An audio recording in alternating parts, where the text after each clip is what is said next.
Bismillahirrahmanirrahim. Assalamualaikum warahmatullahi wabarakatuh. Alhamdulillah wassalatu wassalamu ala Rasulillah amma ba'du. Bagaimana kabar anak-anak sekalian? Mudah-mudahan dalam keadaan sehat walafiat dan tetap semangat dalam belajar karena belajar merupakan bagian dari ibadah kita kepada Allah Subhanahu wa taala.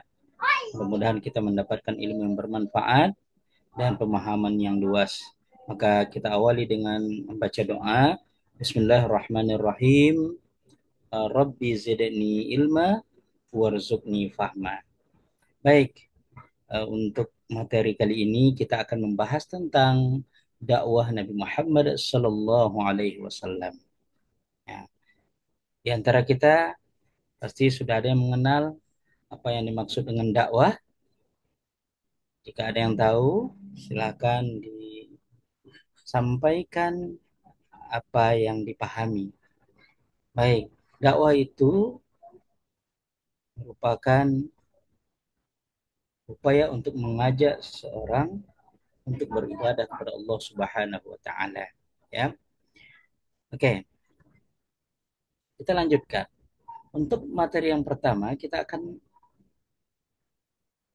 mengenal arti dakwah, yaitu upaya menyebarkan ajaran Islam dengan cara yang bijaksana, dengan cara yang damai. Artinya, Islam tidak diajarkan melalui kekerasan. Tujuan dari dakwah itu adalah untuk menyebarkan kebenaran, untuk membimbing umat manusia kepada jalan Allah Subhanahu wa taala. Yang pertama yang perlu kita pahami adalah kita akan mengenal tentang ayat yang terdapat di dalam Al-Qur'an berkaitan dengan perintah Nabi untuk menyampaikan dakwah. Nah, apa ayat yang berkaitan dengan perintah dakwah tersebut? Yaitu firman Allah dalam surat Al-Mudatsir ayat 1 sampai 7.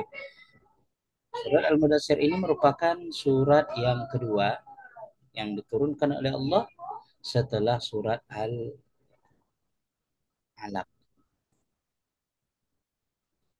Kita mulai baca bersama-sama. A'udzubillahi minasyaitonirrajim. Bismillahirrahmanirrahim.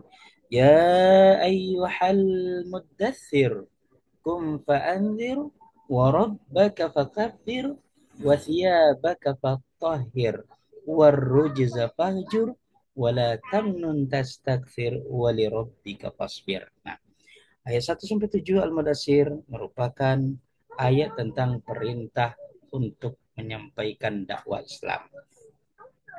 Selanjutnya, bagaimana strategi yang dilakukan oleh Rasulullah Shallallahu Alaihi Wasallam dalam berdakwah?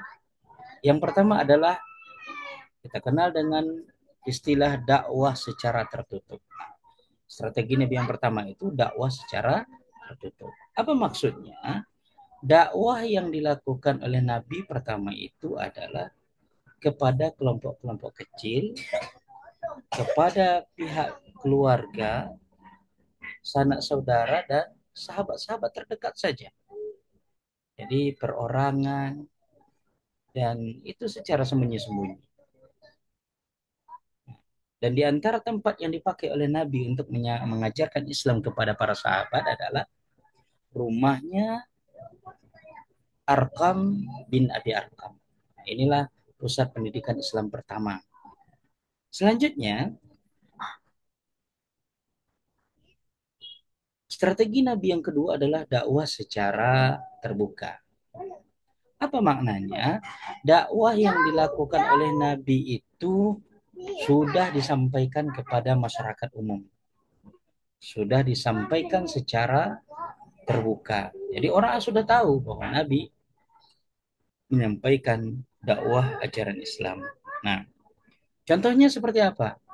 Nah, kalau dakwah terbuka ini, Rasulullah pernah mengumpulkan semua kaum dari Bani Hashim agar berkumpul di suatu tempat, dan Nabi naik ke Bukit Safa, di tempat yang agak tinggi. Di sanalah Nabi menyampaikan tentang kebenaran ajaran Islam. Itu contoh dakwah yang dilakukan Nabi secara luas. Nah, apa yang dapat kita pahami dari metode dakwah yang dilakukan oleh Nabi, bahwa Nabi yang pertama mementingkan keseimbangan, yaitu antara metode dakwah tertutup dan terbuka sesuai dengan konteks. Kemudian strategi dakwah Nabi itu menyesuaikan dengan para pendengarnya. Nah, kemudian tujuannya adalah untuk mendapatkan ridho dari Allah Subhanahu wa taala agar umat manusia bisa menuju kepada jalannya. Selanjutnya, ya, untuk mengukur pemahaman kita, coba kita baca soal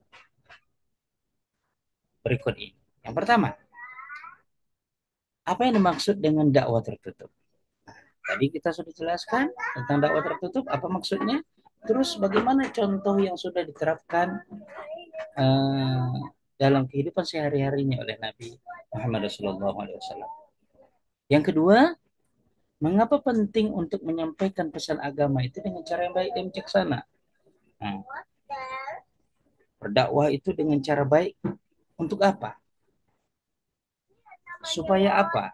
Nah, itu harus bisa kita berikan jawaban yang tepat. Nah, itulah materi kita tentang dakwah Rasulullah Shallallahu Alaihi Wasallam, dan semoga kita bisa memahami pelajarannya dan semoga kita bisa mengambil hikmahnya. Demikian, barakallahu fikum. Wassalamualaikum warahmatullahi wabarakatuh.